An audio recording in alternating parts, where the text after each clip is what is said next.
moving on from this handout, then there's the logo development, which this is the fun part. We get to start learning the tools and doing the work. So I'm going to go ahead and get started. You can, once you get, if you don't have access to Illustrator, just take in what you can take in, you know, take notes, and then you'll be able to apply what I'm doing to your own creation. You could even sketch out ideas for your logo on paper at this time if you don't have access to Illustrator yet, but you should be getting access very soon. Okay, so I'm going to go ahead and demonstrate. So here I clicked on Illustrator to launch it, and then you're going to want to make a new document to start off, and I'm going to be jumping back and forth between looking at the handouts in Acrobat. I can click on the Acrobat icon here and switch back to Illustrator. It keeps on opening that panel there we don't need. So we're going to name this your last name followed by your first initial logo. So this is something that you can turn in to share with us. So we're going to go File, New to start a new document, or you can use Command N on a Mac or Control N on Windows. And then I like to design my logo in print, although you can design it in any of these other presets like web, but I prefer to start in print, and then you can always optimize it for the web from the print document. But setting up your document for print is kind of gives you some limitations that to make sure that you're making good selections so that your logo will look good and be printed accurately in case you do want to, you know, in case you need to create printed materials like a business card, like packaging materials, like a flyer, poster that's going to be on paper. So that's the way I've traditionally worked. Of course, we're moving, as in this modern age, especially with the pandemic, we're moving more and more off of the printed page and onto the screen. So if you want to choose a preset from web, you're welcome to choose any of the web presets as well as just a space to design in, and then you'll be using colors that are specifically good for the web. But I'm going to go and start with print and then choose letter size so that I could print on any standard desktop printer to see what my logo looks like on print. And then I'm just going to name this my last name, first initial dash logo. That's what I said to name it here, right? And then we can just leave all the settings default as is. If you think in inches, you might want to change points to inches. And then you see it's an 8.5 by 11 artboard that we're going to be creating. And then everything else you can just leave as default and click create. And now we're seeing my workspace here. We're seeing a toolbar on the left with all the tools. We're seeing some panels on the right. We're seeing the space that I'm going to work in, which represents kind of the paper, which we call the artboard. I've got something in chat here. Yes, I'll be putting up the videos today at the end of class. Okay. So to get started, we want to, you could go to Window and then you could go to Workspace and choose different layouts from the layout presets, just the different preset or different layouts for your panels. So you might be right now, if I go to Workspace, I might go to Essentials here. Let's see, Essentials. This might be what the workspace that you're looking at.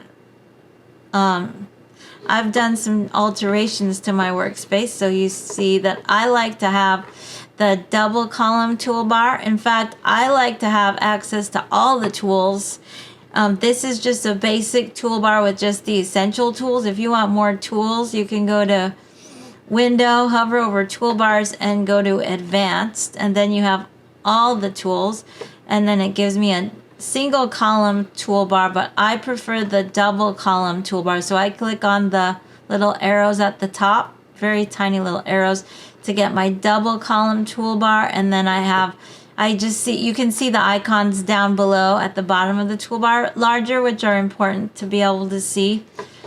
And then we have some panels on the sides over here. The properties panel, which is context sensitive depending on what tool I'm working with. Like I could choose the type tool. And then I have different options for type here that come up in properties. So mainly that's all you need to work with is the tools here and properties. And you can always go to Window and Workspace and try out different workspaces, different arrangements for your panels. But I'm basically going to be working in a workspace like this most of the time, Essentials, with my double toolbar, with my advanced tool setup there.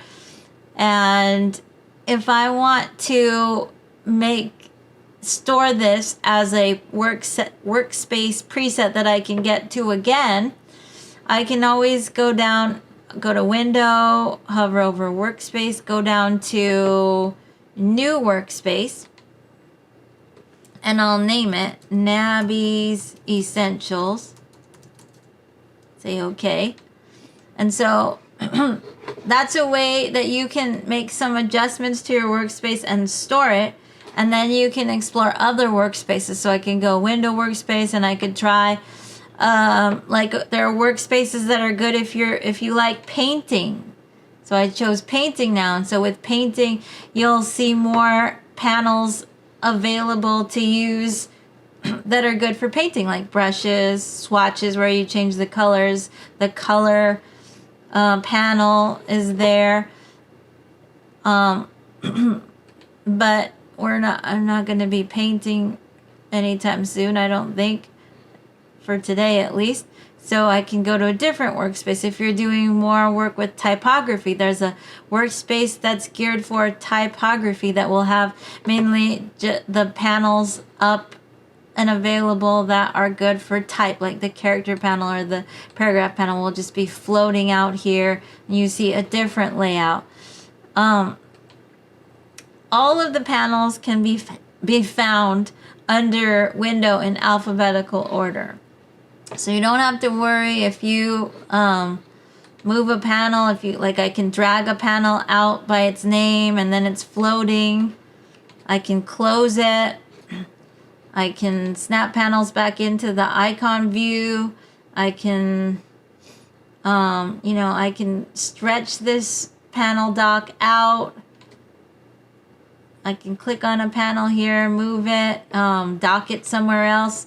Like over here, I can tab it between these panels over here and use these little arrows here to snap this in, or make this go back narrow to just the icon view, or drag these little icons off and close panels. So you can do a lot of rearranging, and you can save your workspace. Or I can just go back to the Essentials workspace that I saved. So I could just go Window Workspace and then go back to my Essentials, which is now should be listed here, Nabby's Essentials. So that's the one that I'll be working with most of the time. That's it's designed, the Essentials workspace is intended to have less clutter, less things floating around in your way, and to use just what you need at any given time. So that's what I'm going to be using most of the time.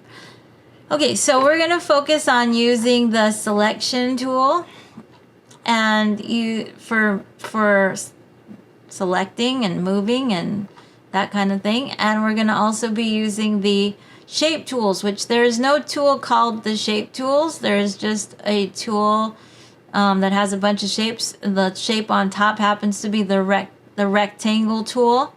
There is a tool that can be confused with the shape tools called the shaper tool, which is a free-form kind of drawing shaping tool. But I prefer to stick with the tools set that starts with the rectangle tool on top.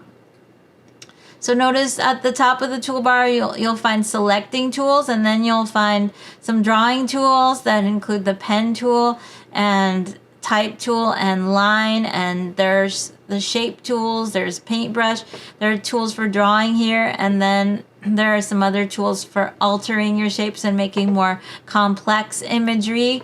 And then there are coloring tools here, and then some other more advanced tools like replicating imagery. And then at the bottom, you'll see tools that I almost never use because I can use keyboard shortcuts for. The hand tool, which the hand tool you can use. I almost never actually choose this tool. I'm mostly always on the selection tool, and I press the space bar to toggle into the hand tool. It lets you hold the space bar and toggle into the hand tool and click and drag to move around, which is really handy because if you take the zoom tool, for example, and you can click to zoom in, and you can click drag down to, you can click drag up to zoom in and click drag down in a diagonal. See, I'm dragging up in a diagonal to zoom in, I'm dragging down in a diagonal to zoom out.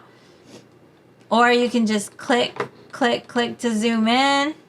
Looks like I have some text there on accident. Let me just delete that. And you can also take the zoom tool, hold option, and option click to zoom out. You can also not even use the zoom tool. You could just be on the selection tool and I use command plus to zoom in, command minus to zoom out a lot. If you're on Windows computers, that would be control plus, control minus.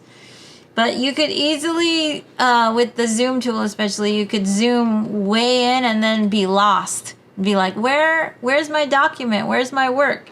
Like when I was new to Illustrator, I felt like I needed a GPS sometimes to find, that was before the invention of GPS probably, just to find my way back to my work. Well, never fear, there's the view drop down is here. You can always go to view and you can choose fit artboard and window and be back to normal. You can also use command 0 is a really handy shortcut to remember to get you back to fit artboard and window. Phew, you're back to where your artwork should be located.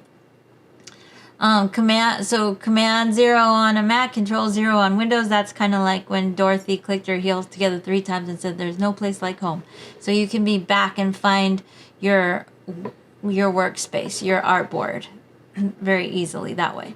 Okay, so we're going to be playing with shapes. So you can take the rectangle tool.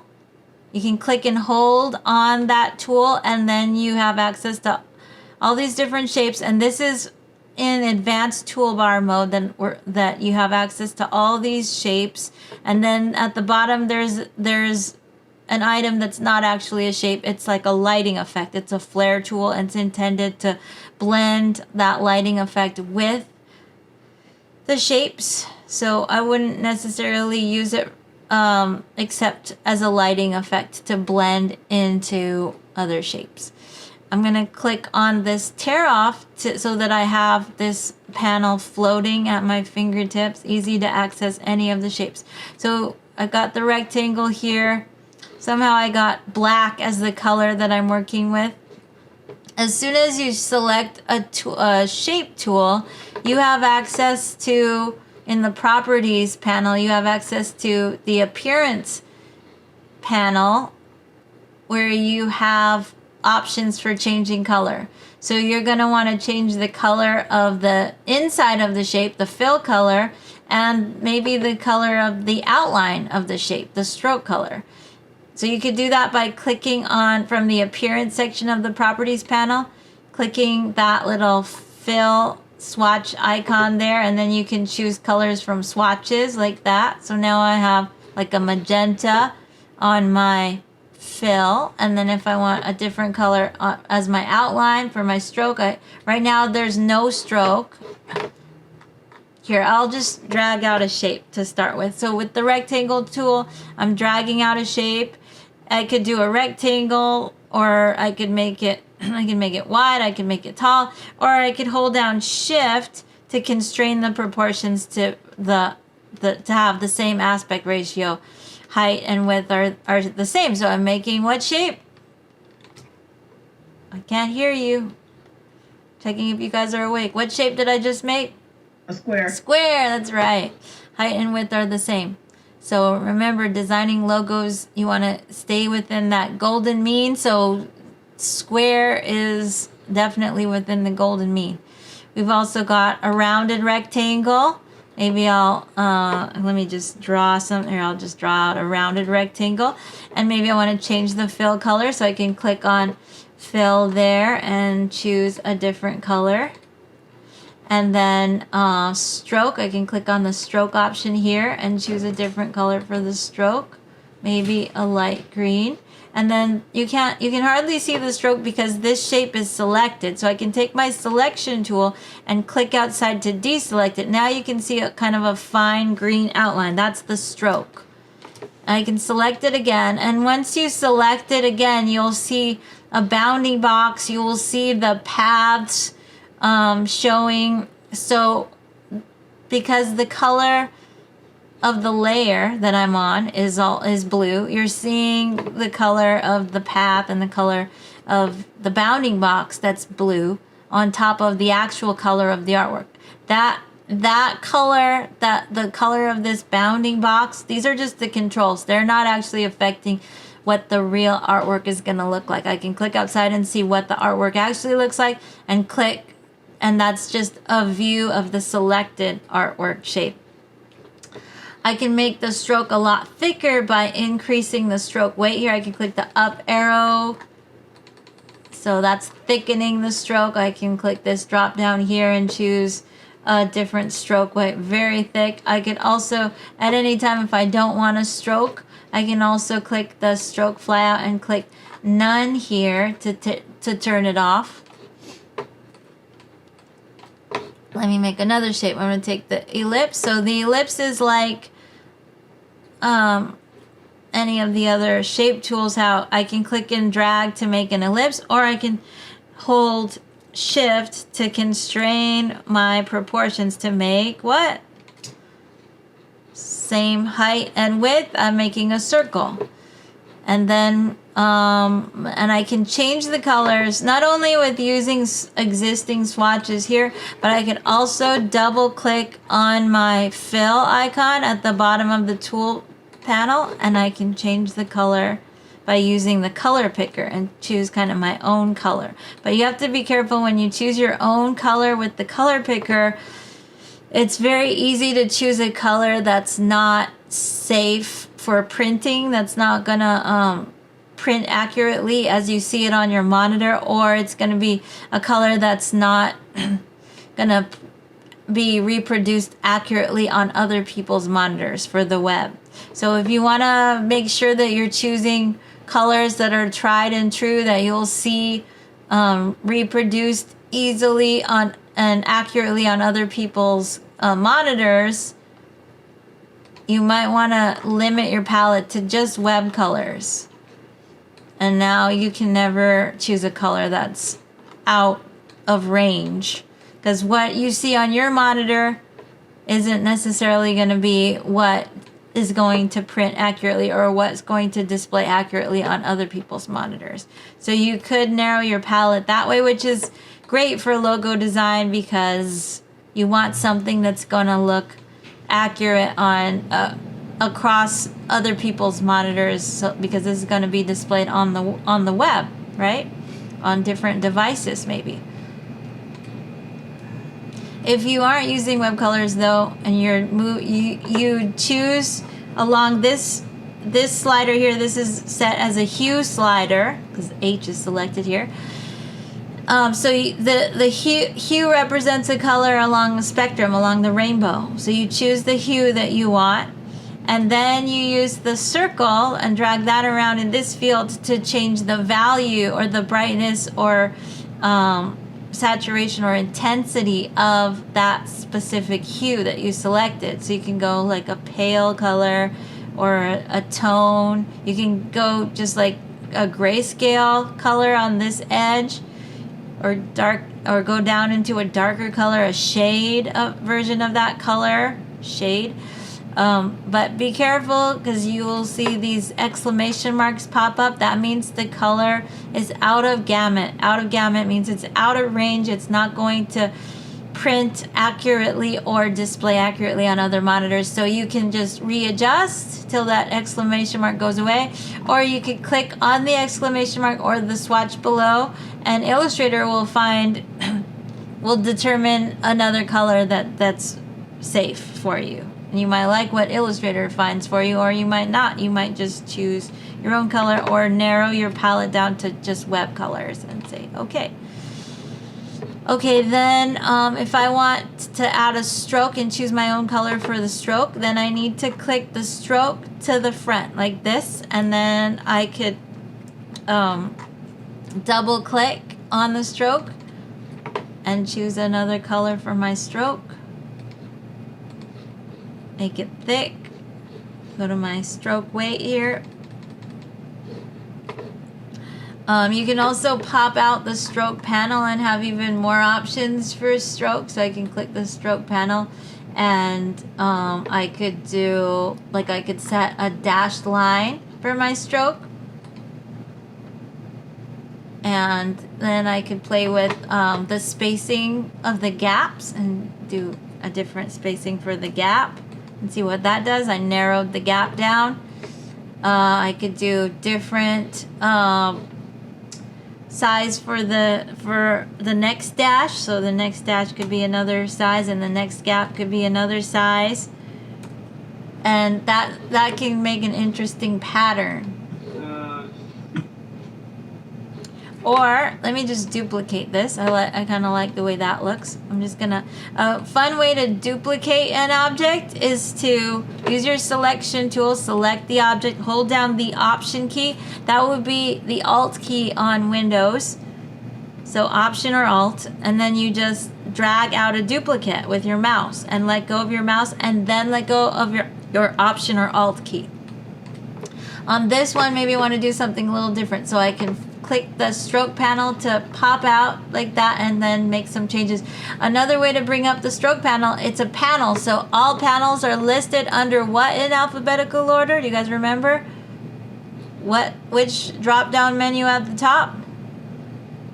Window, right? Window. All panels are located under window in alphabetical order. So I could, if I want my stroke panel to float, I can just bring it up like that, and it gives me a lot. When you bring up panels from window, a lot of times they'll be compact, so make sure that you're showing all your options, or you might be missing out, because right now it's only letting me adjust the stroke weight.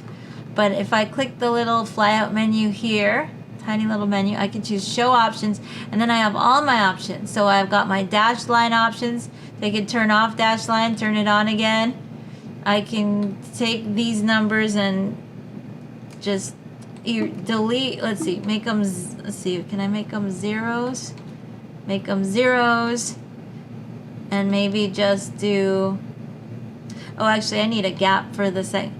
Let's do maybe 5 for, so just I'm gonna just do 12-point dash, 5-point gap, and then maybe what I'll do is I'll change the cap to round, and actually I'll make my dash a lot smaller, maybe a 3-point, or a, let's see, 2-point dash.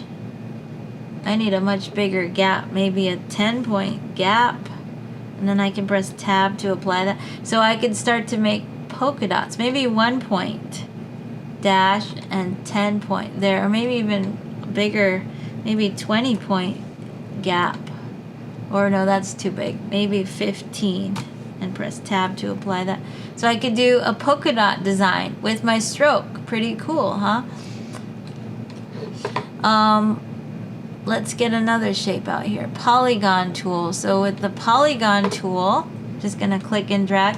It's gonna remember my settings that I put on my previous shape and use the same settings. I may or may not want that. So if I don't want the polka dots on this polygon, I can always just unclick the dash line and I could do different things with my stroke alignment. Right now it's aligned on so that the path is centered to it. So you can see the path outlining the shape. That's the underlying structure of the vector graphics, what we call the path. But I could align the stroke inside the path, or I could align the stroke outside the path. So now it's contained inside, because I chose inside. And with with the polygon tool, so far I've been just dragging out the shapes. You can hold shift to make it drag out straight up and down, as opposed to kind of tilted on its side. You can also use your up and down arrows to change. What am I changing? I'm using my up and down arrows now, changing the number of sides as I drag it out. And you can also, once you've dragged out a polygon, you could also use this diamond that you'll find on the bounding box, and you can drag on the diamond down or up to increase the number of sides or decrease the number of sides. So that's pretty cool. You could also do fun things like turn a polygon into a flower. Want to see that? So if I have this polygon with this number of sides here, I could go to put an effect on it. So I could go to Effect and Distort and Transform and Pucker and Bloat. That could transform a shape from a simple polygon to more like a flower shape or a sparkle shape. So that's Effect, Distort and Transform, Pucker and Bloat. And then I can, if I drag on this little window comes up, if I drag on the slider towards the bloat, it's giving me a flower shape. Now the stroke is kind of filling the area. If I drag toward the other way, it's giving me, towards the pucker, it's giving me a sparkle. Look, I kind of like the sparkle. Maybe I'll go with sparkle on that one. Okay, we'll go with sparkle there. And then this one, we'll try the same thing. Effect, Distort and Transform, and Pucker and Bloat, and then bloat it. So that's more like a flower shape. And I'll say okay there. And I can align the stroke outside like that. Oh, sorry, this is outside. This is aligning the stroke to the path. This is aligning to the inside, and this is aligning to the outside. So it looks better aligning to the outside, I would say, for this shape. There are other effects that you can put on your objects, like you could do a drop shadow. You could go to Effect, Stylize, Drop Shadow. So now there's a drop shadow, and you can adjust all of these settings however you'd like the opacity, the multiply up here mode. That's how the shadow will interact with other shapes. So the shadow's not in front of anything here except the empty space of the artboard, so you're not going to see a difference when I make adjustments here on the mode. But you can change the opacity, the offset, how kind of far the shadow is from the object, and that's the X offset. And then the Y offset, the up and down axis, can be adjusted. The blur amount, more blur, less blur. This is no blur, so it's a hard edge shadow. Maybe I want to type in 0.04 maybe for my blur. I can press tab key to apply it. Maybe a little less, maybe 0.02. Press tab to apply it, or no more, maybe 0.07. Just really soften it. And then you can change the color of the shadow here. Let's try a green shadow, see what that does. And then say okay. And at any time, if you wanted to make changes to the effects of an object, you can always select your object and access the effect from the appearance panel, which you'll see a little minimized pop-up view of the appearance panel from the properties section, where you can go in to your effect that's there. Let's see that I've got this object selected. It's actually a polygon with a pucker bloat effect on it. I can click on that effect here and I can make changes. That's how you make changes from the appearance panel. And then OK. Or you could throw that effect in the trash. You can take it off completely by clicking the trash can. Or if I changed my mind, I didn't want to take it off, I can undo. Thank goodness for undo. Edit, undo, or Command Z on Command Z on a Mac, Control Z on Windows to undo. You can also select an object, drag it to move it. You can rotate your objects by hovering over the outside of the bounding box and rotating. You see a little rotational double-sided arrow when you hover outside. You can also always scale at any time by hovering right on the bounding box handles. You can scale, and you can scale proportionally by holding Shift.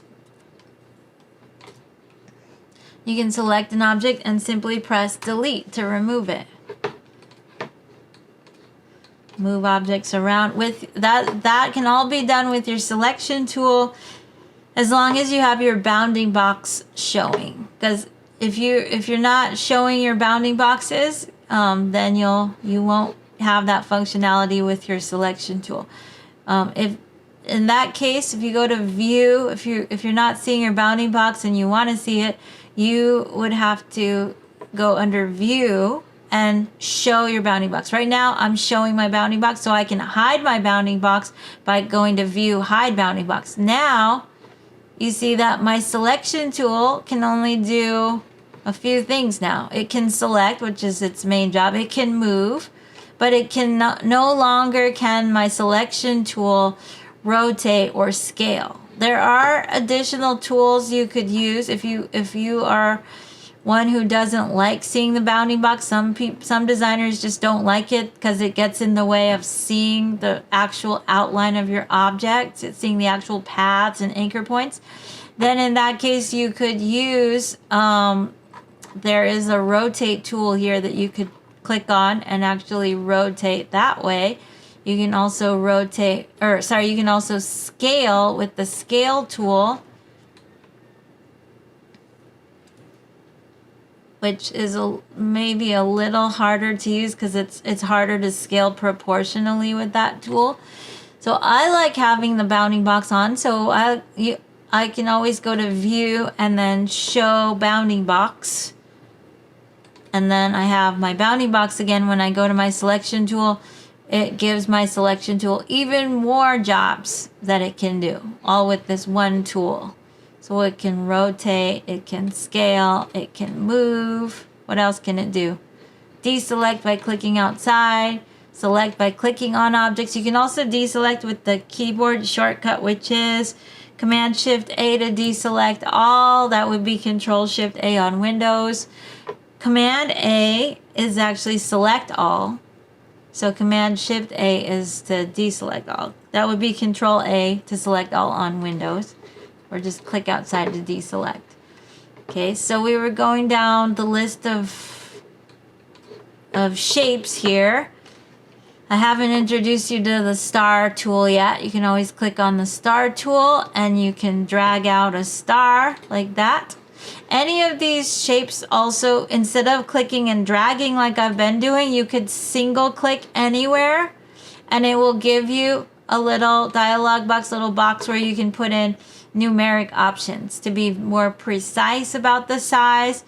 Here on the star tool, you can control the length of the star legs by adjusting the radii from the center radii to the radii of the actual length of the star legs. You can play with making changes there.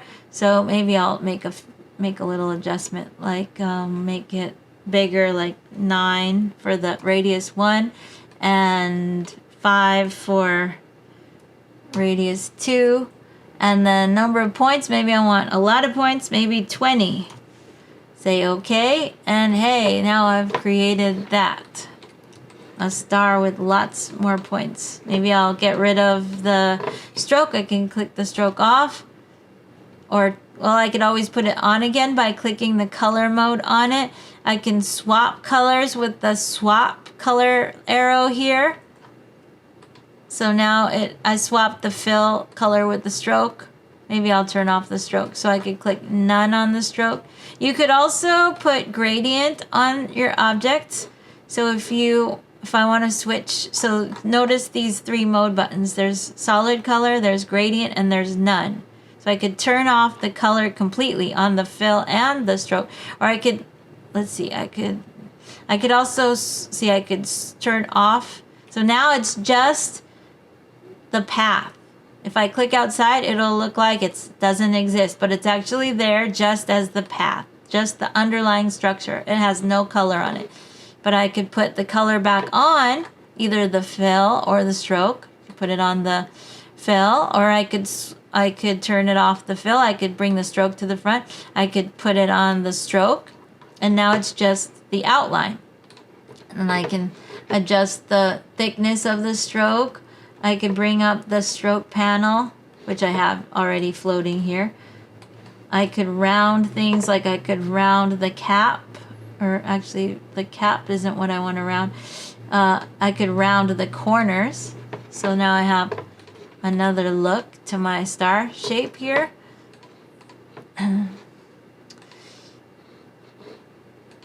Let me also introduce you to another really important tool that's right next to the selection tool is the direct selection tool. So let's see what we can do with the direct selection tool. The direct selection tool is great for selecting individual points and moving them to reshape things. So I can take the direct selection tool and click and release. It's really important to click and release your mouse to select one point at a time, and then I can move that point to alter the shape. Just moving points around.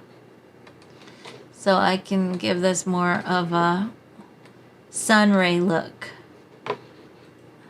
Any question? For Illustrator, do they have various layers or is only one? Well, right now I'm doing everything on one layer. In Illustrator, you don't need to worry so much about different layers unless you've got stacks and stacks of artwork on top of each other, and then you need to start organizing objects into different layers so that they're not getting in your way. So if we go to the layers panel, you can see that everything is all on one layer right now, and I'm fine with that, with working with that, because every time I make a new object, it will be a different sub-layer within that layer, which is a movable part, which is just easy to work with. I can flip open my layer and see all the objects I've created so far will be drawn out, will be placed in a stacking order of whatever I did most recently is going to be in front on the top of what I did previously. So this shape here, let me just scale it up a little bit. You can see this is what I created most recently, and it's in front of everything. You can't really see that as well until let me put a fill back on it. I'll go back to my fill, give it a yellow fill. So you can see it's in front of everything. If I want to move something backwards, I could use my layer panel and drag my little sub layers around to reorder them, but I find it's even easier to use keyboard shortcuts, or to go, if you're not familiar with the keyboard shortcuts, you can right click and you can learn the keyboard shortcuts, because that'll really speed up your workflow. You can select an object and then you can use the arrange, right? So I selected this object, I right click, and then I can go to arrange and I could do send to back. That'll put it all the way to the bottom of the stacking order at the bottom of the layer. Or you could do arrange, bring to front, then it puts it all the way to the top. Or you could do right click, arrange, or you could also get to the same options if you go to object, arrange, and you could do bring to front, send to back, or you could do send backward, and then it'll just go a step backward. You can't really tell what it went behind. It looks like it went behind one of the stars. Oh, it went behind this star here. It went one step backwards. And object, arrange, bring forward, it should bring it, wait, that didn't work. Object, arrange, bring forward. Okay, there. Then it went back up one step. You could also, even better, use the keyboard shortcuts that it's telling you to use here. Next to object, under object, arrange, there's shift command right bracket to bring to front, shift command left bracket to send to back, and command right bracket to go a step forward, and send backward one step is command left bracket. Of course, these are the shortcuts for if you're on a Mac. It's the same shortcuts if you're on Windows, except instead of command, it's control. So if I want to send this back a bunch of steps, I can use command left bracket a bunch of times, and it'll go step by step back in the stacking order, or to bring it back up, command right bracket to bring it back to the front. So that'll help you with the arrangement of your objects in the stacking order. And then you start thinking of your design, start pairing things. Start coming up with the colors you're going to use for your brand. I would recommend coming up with the colors that you're going to use and storing them in your swatches panel. So you can go to Window and bring up swatches. And you could start by clicking on, like let's say you want to create a color group. You can start by clicking on the little, at the bottom of the swatches panel, click on the little folder that when you hover over it should say new color group. And you can say like brand colors and say okay. And then you can just drag colors that you selected, drag them into that color group. So I'm doing that by dragging from the fill, or I can even drag from the stroke, and then it's giving me those colors that are assigned on my fill and my stroke. Or I could select some other artwork, like if I want to add yellow into the mix, I can drag the yellow in and start building my colors for my brand that way. You can make alternate brand or logo colors, so let's say I started creating this logo, I started choosing these colors. I can select all of my artwork. Another way to select is not just, you could just click to select objects, but if you have a stacking of objects like this and you want to select them together, you can use your selection tool and drag a marquee. See, I'm dragging this, looks like a box. As long as the marquee is touching both of my objects, it's selecting both together. Now, there's a question mark that comes up on the fill because I've got more than one fill color selected, and that's fine. When you have artwork that's selected, you could also use that as a method to start a color group. So maybe you started creating the logo and then you say, I like these colors, I want to use them as my colors for my brand and have easy access to those colors in my swatches panel. Then you can have your artwork selected to start with, and then when you click on new color group, you'll get these different options. You can base the colors for the color group on what you've selected already by having selected artwork checked, and then I can name this something else like logo colors, or maybe this will be my sun logo colors, be more specific, and include swatches for tints is fine. And then I'll say okay.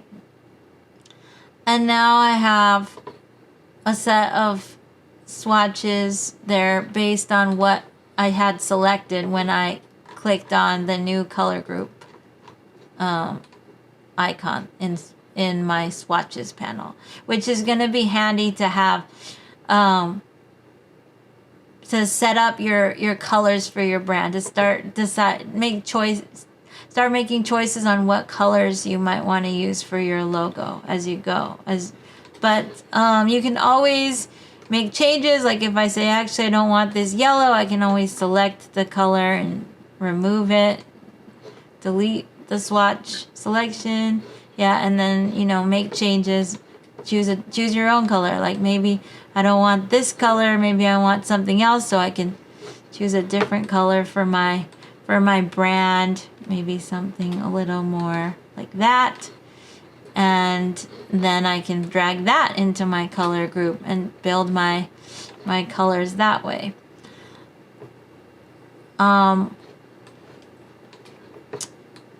We were talking also about when you adjust effects, or if you want to make changes on effects, where do you go? You go to the appearance panel, and so sometimes, like on an object like this, I've got so many effects that it's giving me this little information button here, which means I need to open up the entire appearance panel, because this is just showing me a minimized version of my appearance panel. If I click this ... it'll bring up the whole appearance panel, which you can also get to under Window in alphabetical order and bring up the appearance panel. That's where you go to manage your appearances that you have on any object, and effects. So here I have two different effects on this. I've got a pucker and bloat. From the appearance panel, I can turn off the effect to remind myself what the object looks like without the effect. So it's just a polygon without that pucker and bloat effect. And I can remove the effect. I can throw it in the trash if I want. I can also take off the drop shadow, or I can click to edit the drop shadow. Click on the drop shadow there. I can change the color. Maybe I want a different color, like a light green or something. Now it's got a light green drop shadow, or maybe I just want a dark blue or something else. Say okay. Okay, so so you're gonna want to start brainstorming. I know it's a lot of new skills to learn. Actually, one thing I forgot to show you is doing a gradient. So that's probably something you might want to do. Let's say I want to put a gradient on this star shape. So you could just go into gradient mode. I mentioned the 3 mode buttons here at the bottom of the toolbar. So you can just click gradient, but if you just click on gradient mode, it's gonna give you either grayscale or whatever gradient you had selected last. So if you want to use one of the colors that you selected, you can go back to solid color and bring up your gradient panel, which the gradient panel is, as all panels are, they're listed in alphabetical order under which drop-down menu? I want to hear it. I want to see. Are you guys awake? Window. Yay, window. Very good. So under window in alphabetical order. Very good. Awesome. Thank you. I love that. I love it when you guys chime in with your voices. Okay, so window, and then you can choose gradient. And then you could just drag in a color that you've selected that's on your fill or on your stroke, and just drag it right into the gradient slider. And now I've put my own color into the gradient right from the start. And you can select colors and change them by double clicking on them, or by this particular black is a grayscale black, so it doesn't let me alter the colors in it unless I swap it to a CMYK, which is the color mode that I'm in for printing, which is a lot of information, I know. But this is the color mode for printing, and RGB is the color mode if you're just working purely on artwork for the screen. But we're doing artwork that can be printable or for the web. So I'm starting with a print document. So I would choose CMYK if I want to be able to alter this color and add color to it. And then you have the CMYK sliders. So CMYK stands for cyan, magenta, yellow, and key, which key means black. It's because black is the key color. And you can drag and adjust. And as you adjust these sliders, I'm putting color into that black. But that's probably too much information. If that's a little too much, you can always select any of these color stops and delete them. If you don't want a color, you can select the color and delete it. And then I can always click underneath on the gradient slider and add a color. And you can double click on the color stop. And this color is already a CMYK color. So you can adjust the color by dragging on the sliders here.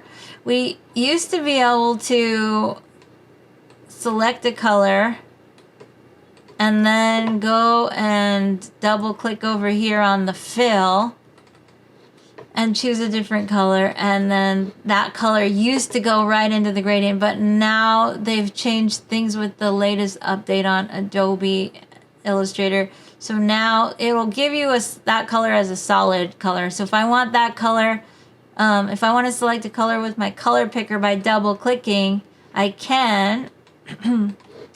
But then if I want it in the gradient, then I just need to drag it there. So now I added that color there.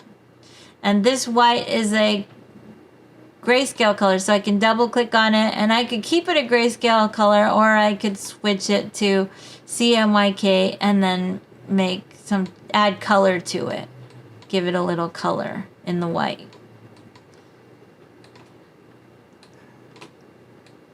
And so now I've got my colors lined up in my gradient. Then I can just decide, do I want this to be a linear gradient, which is what it is right now, or do I want it to be a radial gradient? And then now I switched it to be radial gradient, where each color radiates around the next. And then there's this new freeform gradient, which I'll get into on another shape. So let me start with linear. So with linear, let's say I choose linear for the type. Then here, I'm gonna make my star a lot bigger. So I'm gonna use my selection tool and scale it up. Okay, so then you might want to change the direction that the colors are blending in. And for that, you move on to the gradient tool. Not to be confused with the gradient panel. So the gradient panel you use to kind of just set up what colors you're going to be using, and you could move the colors around and have them blend differently by dragging these little diamonds in between the color stops. And you can always select colors and remove them or add colors. I went over that already. Then to change the direction, there is an option here to change the angle you could use to change the direction that way. But you could also change the direction with your gradient tool, which the gradient tool can do some of the same things that the gradient panel can do, but maybe more hands-on, more efficiently. So here's the gradient tool gadget you can use, and you have the gradient tool gadget just gives you more room to work with. If you want to, you can move it around. You can hover over the one end of it, the end with the square, and actually rotate that way if you just want to do minor adjustments. But if you want to do a major adjustment, you can go outside of the gradient tool gadget and redraw the gradient. So you'll see the crosshairs appear when you're outside of the tool gadget, and you can click and drag to redraw the gradient in a different direction. And you can redraw a very short distance and then have more dramatic change between the colors, or draw in a long distance to have more gradual change between colors. And move the color stops, move the little diamonds, just like you can within the gradient slider in the gradient panel. But this is on the tool gadget, which will not be part of your artwork. It's just a control that you can use. And then if I was doing radial gradient, my tool gadget would be a little different. I could rotate it again. I could scale it by dragging on this circle that's like a doubled circle with a black circle and a white kind of outlined circle. And then there's this circle that's a black circle that lets me actually change the aspect ratio, make it more elliptical if I want. If I wanted to make it elliptical, and then it would make sense to rotate it or not. And I could just move the whole gradient gadget around if I want to. And you can also put gradient on a stroke. So if I want gradient on a stroke, I can click the stroke to the front and go into gradient mode, but maybe I want to use this color, so I can drag this color into the gradient, maybe throw out some of these other colors. You can just drag and drop to delete, or you could use the little trash to delete. You can add color by clicking underneath the slider. You could also, instead of adding the color there, I could also drag colors from my swatches in and drop them into my gradient slider. So if I want this yellow here, you put that yellow there. And then when you're working with gradient on a stroke, you don't have the ability to use the gradient tool. I'll just get a little no you can't symbol there. So what you can do is you can use these stroke options, but it looks like it's not allowing me to use the stroke options to edit, to make changes, because my stroke is aligned to the outside of the path. But if I change that in my stroke panel, that's inside, that's to be centered, that's the standard way to have your stroke alignment, then I will have other options here for my stroke. So right now the stroke option is applying the gradient within the stroke, or I could try apply gradient along the stroke and just choose different options for how the gradient is gonna align on the stroke, or apply gradient across, which is kind of cool. Gives you an interesting sort of fun neon effect. Bring back the 80s. Talking about bringing back the 90s. So, okay, so there's that, and then what you want to start to do as you begin to develop your logo, you want to be brainstorming ideas. So you want to start working with combining shapes to make them maybe more complex or less complex, or simplifying. And you do that with a very special panel called the Pathfinder. So that's what I'm gonna spend the rest of this on, is the Pathfinder panel mainly. So we're gonna go to Window and bring up Pathfinder. And then with Pathfinder, you will have shape modes and you'll have pathfinders. What in the world does that all mean? Well, I'm going to show you in just a moment. So I'm going to start with some simple shapes. I'm going to take my ellipse tool and hold shift and draw out. Ooh, that's kind of cool, because that has all those gradients going on the fill and the stroke. So I got this ellipse, which is now a circle. I kind of like that. Maybe I'll save that as a logo idea. Whenever you come up with anything that looks interesting, just save it on the side. But I'm going to kind of keep this simple, so I'm going to do another one here. And maybe just take off the stroke and make it maybe not a gradient, maybe just a simple fill. So I'll just choose a swatch color there.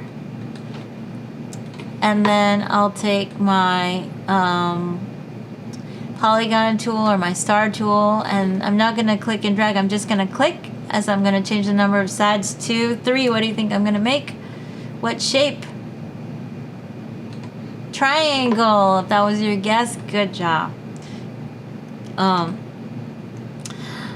So we all remember our what shapes are three sides from our kindergarten days. The triangle. So I've got a triangle and I've got a circle. And what does that look like when I put them together? What did I just create? Does that look like anything familiar? Either a kid or a keyhole. Keyhole. A keyhole or a kid. I like that. Keeping an open mind on what this could be. Very good. I got something in chat. Oh, someone said keyhole. Someone said great environmentally conscious company. Oh yeah, for this logo here. Good. It looks kind of like the planet Earth, environmentally conscious, like that. Okay, so one thing I forgot to talk about is aligning your shapes. Notice how I have these little magenta lines that pop up. They're very helpful. Those are smart guides. They help you with alignment so you can center one shape to another. If you don't see those pop up, you might want to go to view and just make sure that your smart guides are checked on, because those are helpful. Another way to make sure that your objects are aligned is by the align panel. The align panel is always going to pop up with Pathfinder tabbed behind it, but if you don't see it, you can always find it under window in alphabetical order. There it is. I can choose it, align, and then I can select multiple shapes by dragging a marquee around these two shapes, and I can use any of these align buttons to align shapes to each other. Right now my align options are set to align to selection, so that they'll align to each other. So I can choose horizontal align center, and they will jump to each other to be aligned, to be centered to each other. So that definitely does look like a keyhole. And I could keep it together as a keyhole simply by selecting the two and then going object group, which is really easy to remember. The keyboard shortcut on a Mac, it's Command G. On Windows, it's Control G. And now I can click anywhere and select both together as a unit.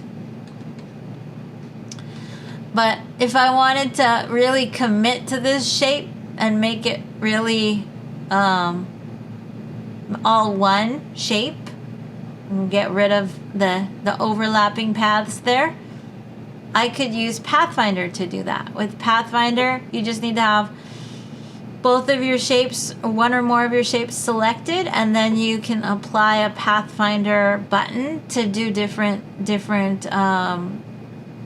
shape creations for you. So if I want this to be not just a grouped circle and triangle, but an actual keyhole, I could click on the unite button, and now it's just a simple keyhole shape. Sometimes it's a good idea to just commit to your shapes and simplify them and create a new shape from multiple shapes. But let me do this a different way. I'm gonna undo that with Command Z, and I'm gonna ungroup. You can always ungroup by going Object, Ungroup.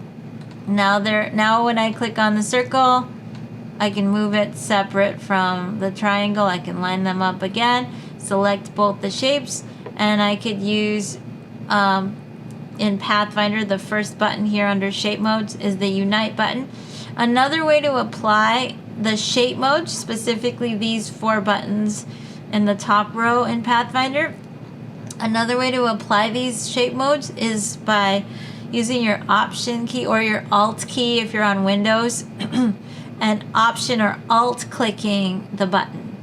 So I can Option click, and now it's combined them as a unit, but it's not just any old group, it's a compound shape. You'll see in your layers, it will say that it's a it's a compound shape, which is kind of a temporary grouping until you get the shape arranged how you want it. Because sometimes you don't know until you combine them how it's going to look.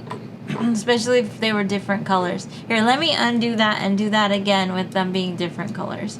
So let's say this was a different color, and I'm not quite seeing the keyhole come together yet, so I'm going to select the two and Option click Unite, Now it turned into a red keyhole because it puts the color that's on top into the other shape that's on the bottom. And then I can use my direct selection tool to select individual shapes within the group and move them around. I can also use my selection tool to select the whole compound shape, change the color to something else. Let me go back to that color. And then also, you got to be careful though, if you're using the direct selection tool to select individual shapes in a group of shapes or in a compound shape, be careful that you select kind of in the middle of the shape, not on the edge of the shape, because it's easy to accidentally distort the shape like that. If you use the direct selection tool and you drag on a point, it's easy to move that point and distort the shape. So if you want to ensure that you're not going to accidentally distort a shape, you can click and hold on your direct selection tool and use instead the group selection tool, because that will ensure that wherever you click, you can't distort the shape. You can only select the whole shape within the group and just make adjustments. So if I wanted to make an adjustment on the keel, maybe I want it to be a little short and stout like that, or I want to make it more tall and narrow. It's helpful to make those adjustments, and then use your selection tool to select the whole compound shape, and then simplify it. Once you made your adjustments and you're happy with the way it looks, then it's time to simplify it, and you do that by clicking the expand button from Pathfinder, and that will just give you, instead of a compound shape, which I just flipped open, let me see if I can also make my layers. Go to my options on my layers and go to panel options and choose large, or choose another a size in number of pixels, like 70 pixels large, say other. So now you can really see all the sub layers here. You can see when I flip open the compound shape, you see that there's still a triangle and a circle there. But if I want to simplify it down to just a simple keyhole outline, I could just select it with my selection tool and click expand from Pathfinder. The same thing with a similar thing with your, for example, like these polygons that have effects on them. Remember, this is just like a polygon with a pucker and bloat, with a bloat effect on it. If I want it to actually be outlined if I want the path to actually outline the shape of the flower or the shape of the sparkle here, see, this is a polygon that has a pucker effect on it. If I want to actually have it outline and draw out the actual shape that we're seeing, that's a job for expanding. But you wouldn't use expand from Pathfinder because that wasn't created through Pathfinder. You could just go up to select your object, go to object, expand appearance, and now it's actually outlining this into its actual shapes in vectors, as opposed to just being a polygon, hexagon, or whatever it was with an effect on it. Now it no longer has an effect on it. Now it's just a grouping of shapes, which you could use your group selection tool, and you can, let me zoom in, you can actually select the individual shapes and move them apart from each other. And that could be a way to create an interesting logo, is to take these pieces apart. Or I could scale this one up, just this one, by switching back to the selection tool and then holding shift and scaling it up. Or even better, I'm going to undo that. If I hold shift and option, I can scale it up from its center, and holding shift retains the proportions. Then I could have it go scale out bigger, like that. So these become separate pieces that add a little more complexity, although logos, again, don't have to be complex. You can maybe do even better with a simple logo, but that could be the start of something. Hey, lay that in front of something else and make it work, or just by itself. So these are just ideas that we're putting together. Okay, so but I want to show you kind of how these buttons function here in Pathfinder with some simple shapes. So I'm going to get my ellipse tool and draw another simple shape here and make it maybe yellow with a black outline. So I brought my stroke to the front, made it black from swatches, and then I'm going to take my maybe my polygon tool again and click and make another triangle. Give it a different color. And so with this triangle, I'm going to rotate it and then scale it maybe a little bit. And the next button that I want to introduce you to in Pathfinder does something different than what Unite does. So let's see what it does. So I'm going to just select the two. I can click on one, shift click the other, or drag a marquee around the two together. And if I was using Unite, I could make kind of a funny looking fish shape. They would unite together. Or I could move on and try minus front. Let's see what minus front's gonna do. Hey, what did I create? What does that look like? Pac-Man. But I probably yeah, but I probably can't use Pac-Man for my logo because that's probably got copyright all over it. But I just wanted to show you what minus front is good for. It's for taking a shape and making a cutout in the overlapping area, and it actually wipes out that shape that's on the top and everything underneath it. So let me undo that. Command Z, Command Z. Okay. So if I'm not sure how the result is going to be, just looking at it like this, that's a reason to use the option click or alt click method on the button. So I'm going to select the two and I'm going to do option click this time. So now what's different? Before we just saw a clean cut Pac-Man with no additional paths hanging off the edges. Now what do we see? What is this? We still see what? The shape of what? We see the shape. Shape of a triangle. Right. We see the triangle and we see the outline of the circle still. Even though if we click off, we'll see what the final result will be, which is helpful. And then we can use the group selection tool or the direct selection tool to select the individual shapes and make adjustments. So I can move this in and say, well, I'm trying to think back to the 80s. Did Pac-Man have a bigger mouth like this? Maybe Pac-Man was a lot hungrier and looked like that. Oh, that's kind of cool. Yeah, he looks like that. Wait, go back a little. Like that. Okay, That's Pac-Man. That's what you see. We see it now. It's taking us back. Or maybe Pac-Man had a really dainty little mouth on some occasions. Maybe Pac-Man was a little cuter, like that cute and sweet little dainty mouth. So That's baby Pac-Man. Say that again. That's baby Pac-Man. Yeah, baby Pac-Man. There you go. So you could do baby Pac-Man or big Pac-Man. Depending on where you reposition one shape in front of the other, when you use minus front, then you can make those adjustments. Or if you're doing a logo, you could have a shape kind of just in the middle cutting itself out of another shape. But let's say I want Pac-Man, and then I position it how I want it. Or bigger mouth even, and then I go to my selection tool, select the whole compound shape, and what do I do to simplify it down to just the Pac-Man shape? Click on what? In Pathfinder, there's a button. And Unite. It's a big button that you click on when you want to get rid of the excess paths, because I still have a compound shape here. So I just want a simple Pac-Man shape. So I need to click on a big button that's in Pathfinder. What do I do? Starts with an E. E-X-P-A. Expand. Expand.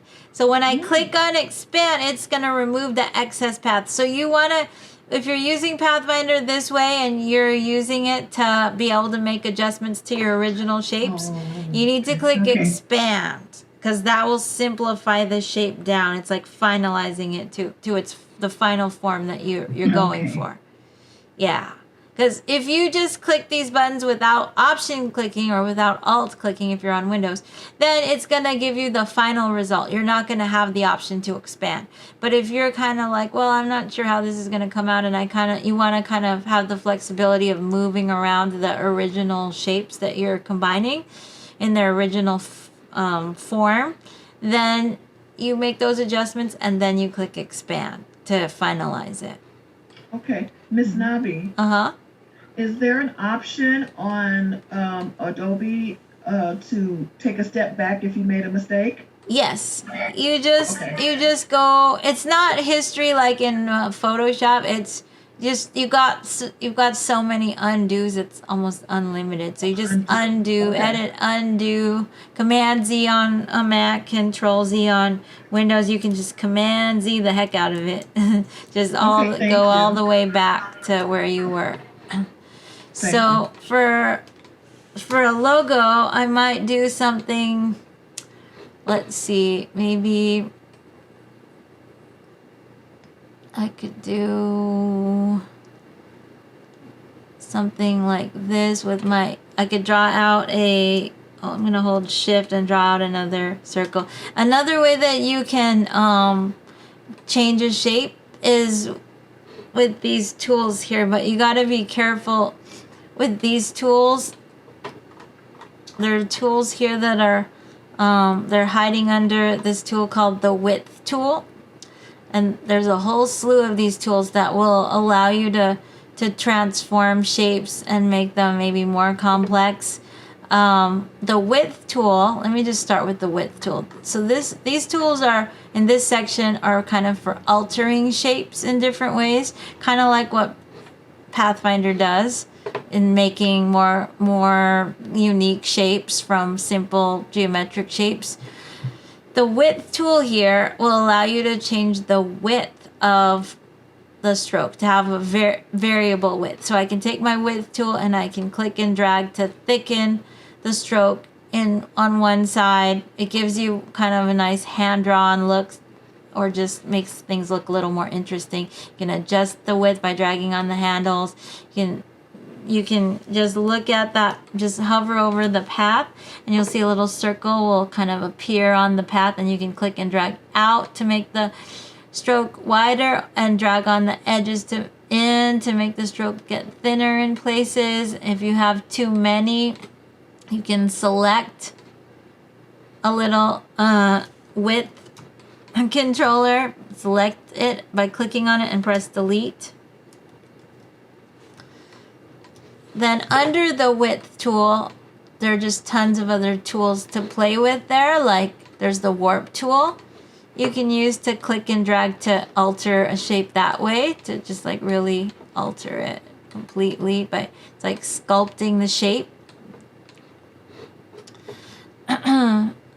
And you can change the size of the tool by dragging with holding option and dragging up in a diagonal, or holding option and dragging down in a diagonal. And remember, on Windows that's alt. And you can also, let's see, I want to start with another, because that's kind of a cool shape. I'll put that over there as a possibility for a logo. I'm going to just drag out another one of these simple circles, and then I'm going to go to my tools that are under the width tool. I'm going to show you another tool, another idea you could do for a logo design. Nice. Underneath the warp tool, there are just a bunch of tools that you can use to distort shapes in different ways. And down here with where you get to scallop, crystallize, wrinkle. I think scallop and crystallize work in a similar way. So let's say I choose scallop. Now I want to make sure that my tool is perfectly round for this, because when I hold option and I drag, see how it's making the tool elliptical. If I want to be able to work with a perfect circle for my tool tip, I need to double click on the tool there, and then I'll get these options for the tool. So I can ensure that the width and height are matching by putting in the same number for width and the same number for height, any number. And then I'll say okay. And then if I want to adjust the size, I'm not going to only hold Option. I'm going to hold Option and Shift to keep the proportions the same, so it's going to stay a perfect circle. And what I want to do is I want to adjust the size of the tool just so that it's a little bigger than my object. And it helps when you use these tools, all the tools that start with the width tool down. It helps to select the object that you want to work on before you start using the tool on it, so that it isolates the work to just that shape. Because if you don't have anything selected and then you use the tool, it's gonna affect everything that you, so I just clicked on both of these objects and it just distorted everything. I'm gonna undo that. So I like to ensure that I'm just working on one object at a time. So I select the object and then I take my tool and I got the tooltip sized how I want it. It's a perfect circle, and I'm gonna hover over the center of the object and just click. Ooh, look what I did. I'm gonna undo that and try again. Just click. You could, if you double click on the tool, you can also change things like the intensity. Like if that was too dramatic, maybe I'll do 20% intensity and then try it. Hover over the center. If you have smart guides checked on, it'll tell you when you're right on the center. It's telling me center when I'm on that center, and then I click. So it's less when I'm basically clicking and holding a little bit to make the scallop edges on the shape. And then if I wanted to do something fun with the width tool, I could go back and alter the width in places. It might have been better to use the width tool first. That's probably why it's on the top, because it's harder to do one by one. So I could go back, Command Z, Command Z, Command Z, and then see what it looks like to adjust my width first, and then go to my scallop tool or crystallize. Let's try crystallize this time, and then click, and then it gives it that little scallop look. Maybe click again. Ooh, and I clicked and held down longer, so it made even more. I'm gonna undo that though. I'll go with that. So that's kind of cool, but maybe I want a different color for my stroke. Let's see. So I bring my stroke to the front and click on a different color there for my logo. And then now that I have this, maybe I'll just duplicate this, and then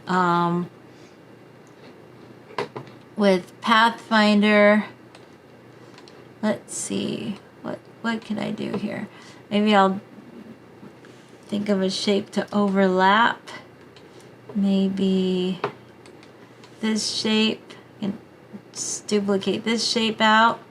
Ooh, that could be interesting. Maybe bring this shape to the front, Command Shift right bracket, and position that somehow.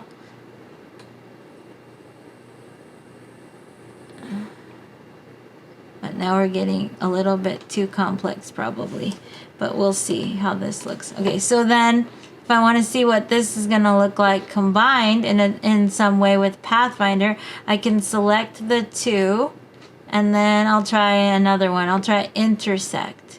So let's see what intersect is going to do. Let's see, maybe I'll move this down here to here to here. So intersect should let me work with just what's overlapping, just the overlapping area. We'll see if there's anything interesting that comes about just the overlapping area. And I'm not sure how this is going to turn out, so I'm going to use my option click method, option click, and now just the overlapping area is showing. So this shape is cutting this shape and leaving the overlap. So then I can use my group select and move the shapes around. Ooh, that kind of looks like a cactus now or something, or a crown I can make with it. So something different based on what's being revealed in the overlapping area. Okay, so once I like that, then I go to my selection tool, deselect, then select the whole compound shape. And how do I get rid of the excess paths I don't need? What do I click on? In Pathfinder panel, click Oh, expand. That's right. So now I've got this cool little crown shape. Oh, wait. But I shouldn't have done that. Oh, no, I think I'm okay. Because you don't want to... Well, you want to make sure you duplicate everything out so that you still have your originals. So I'll call this my original. I guess I lost one of those things, but that's okay. I'll just use, so that's a possibility for something for my logo. I can duplicate this out and try something else with that. Maybe this shape, but this shape probably needs to be expanded because it's not going to work too well as a polygon with Pathfinder. So I need to turn this shape into an actual flower, because right now it's just, what is this, a hexagon? It's a hexagon with an effect on it. So I want to go object, expand appearance. So now it's actually outlined into a flower shape. Maybe I want to duplicate this out so I can keep my flower by over there as an option. Maybe, and then I can put these together in some interesting way.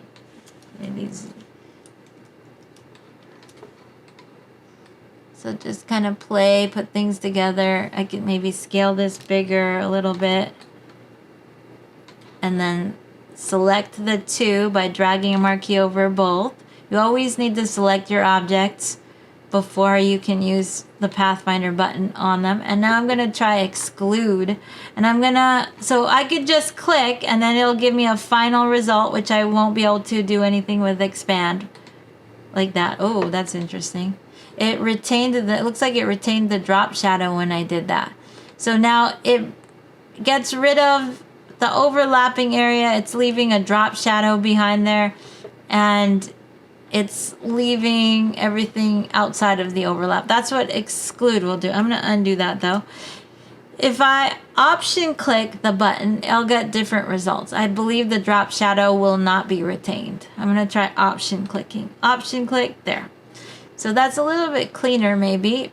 And then I have the option, now that I option clicked, I have the option to move things around. But you can see that that's what exclude is going to do. It's going to wipe out the overlapping area between your objects and retain everything around the overlap. And then I can go with my group selection tool and click on different shapes and move things around. Ooh, I like that. Move things around. That looks like a flower sunset of sorts there.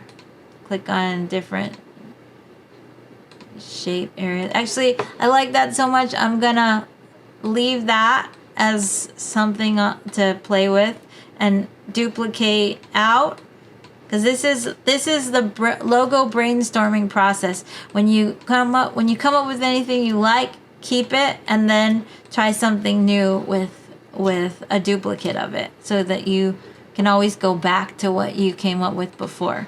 So I want to try something different now here, so I can move this around somewhere. Ooh, that's kind of cool.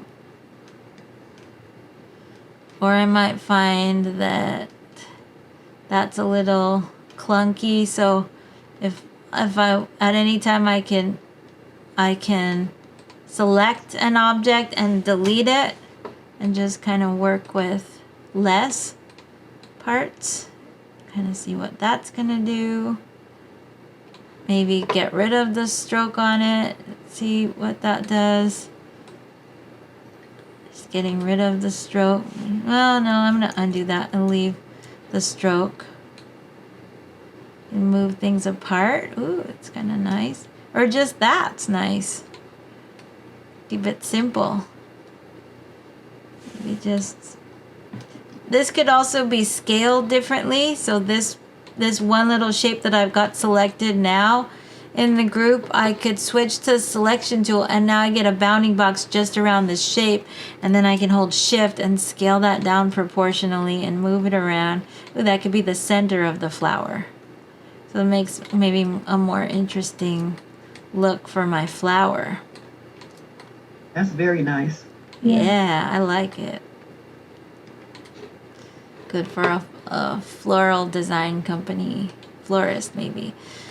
Okay, so then when I'm happy with that arrangement, then I can click expand just to simplify it down there. And then it's kind of ready to go. Okay, so that's an option for something.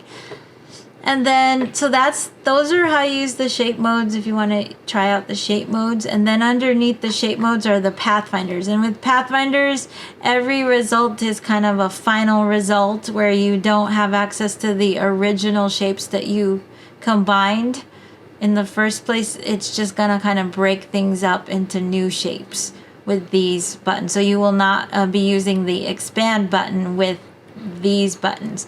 These buttons will work in different ways. So there's divide. So let's see, how does divide work?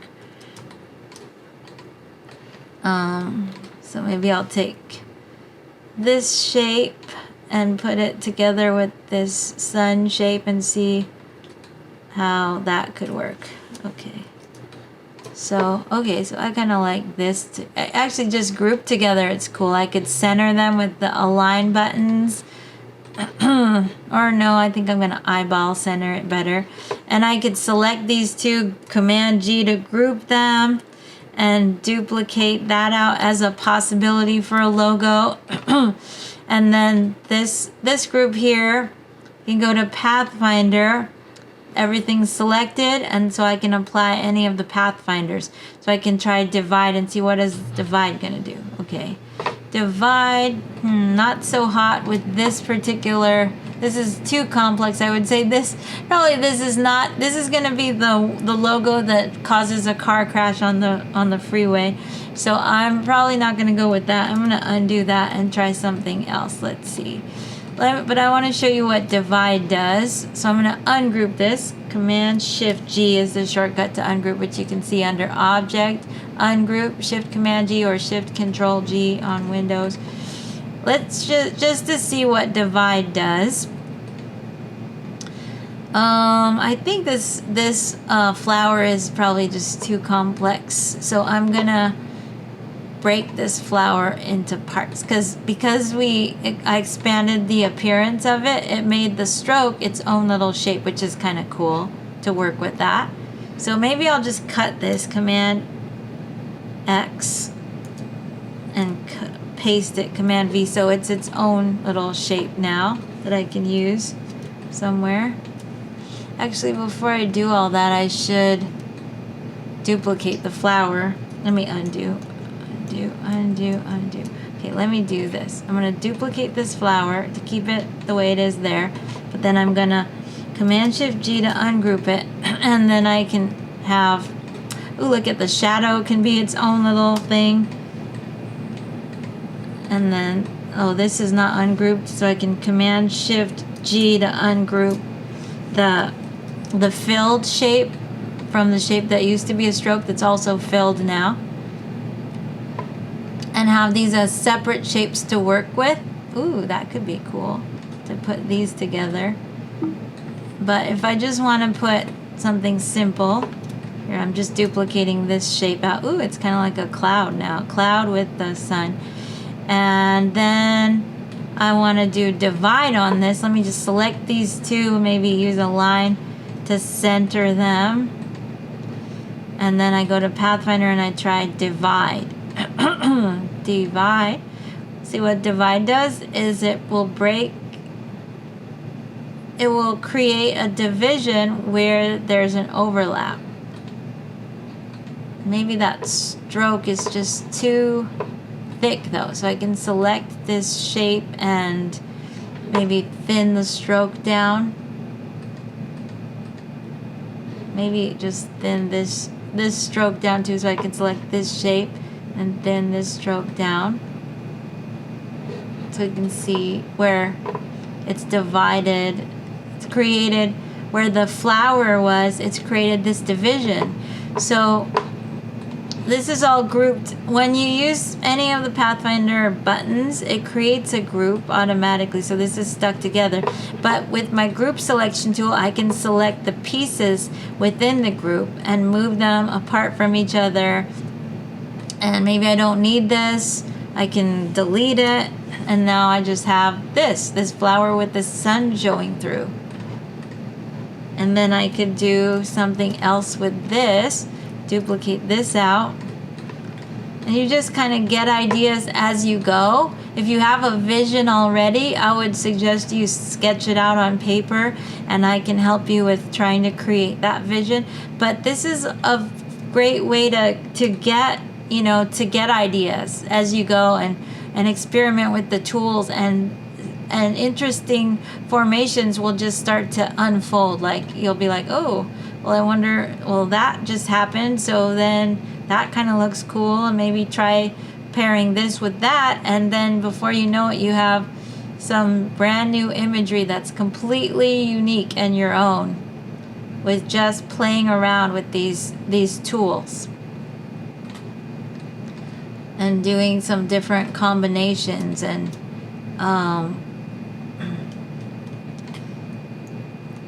trying different things. So I can duplicate this, just option drag to duplicate, scale things differently, overlap, try different colors, change the alignment. So this is just very nice, just that. Let's see if I can align them to each other and group them. Command G to group, to stick them together, duplicate. Oops, option drag. Remember, let go of the mouse and then the option key, otherwise you'll just be moving your object. And then I could choose different colors maybe, and try different color ideas. Just select something, choose a different color that's going to stand out more, and do different variations on that. So this is just the start. It's the brainstorming time. Have fun with it. And you can experiment with any of these. Oops, just drag my align out. Any of these Pathfinder buttons, they'll do really neat things. You can just experiment with them. So that was divide. Trim will cut. So if I wanted like half a flower, let's say I take this flower and I take a plain rectangle and draw out a rectangle along the edge, and I just wanted to trim down a shape using another shape, I can just lay out one shape on top of another, select everything here that I want to work with, and then I can click on trim. And it doesn't look like much happened yet. I don't know if you could detect it. We're in our last few minutes, but what was underneath the rectangle disappeared. So now I can take my group selection tool, click outside to deselect, and select just the rectangle and press delete. Oh, but there's a drop shadow still. So the drop shadow doesn't work with Pathfinder, so I can just remove the drop shadow and put a new drop shadow on this. But that's just a way to trim off parts of objects using trim. There's merge. If you want to merge shapes together, like let's say I want to merge these two together as one. See how that will work. If I put these together, select the two. Maybe I'll change the colors of use the group selection tool and select this color and choose some different colors there so you can see better. And then I select I select this object with this object. I can drag a marquee over both of these and choose merge. So merge, it just simplified things down. It got rid of the path that was connected to this underlying shape and just kind of combined them together as one group. The best way to really understand how all these buttons work is just to put shapes together, select them, and click the button and see what happens. That's merge. Crop is nice for using a shape. Let's say I'm going to duplicate this flower shape and ungroup it. Command Shift G to ungroup so that these are separate again. So if you had a pattern or something that you wanted to crop into like a specific shape, like if I had a whole bunch of something,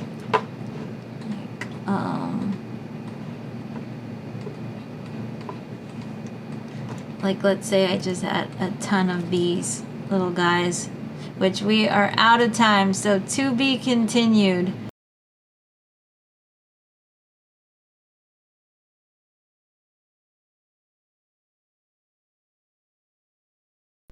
I forgot to show you one of the most important things, which is saving.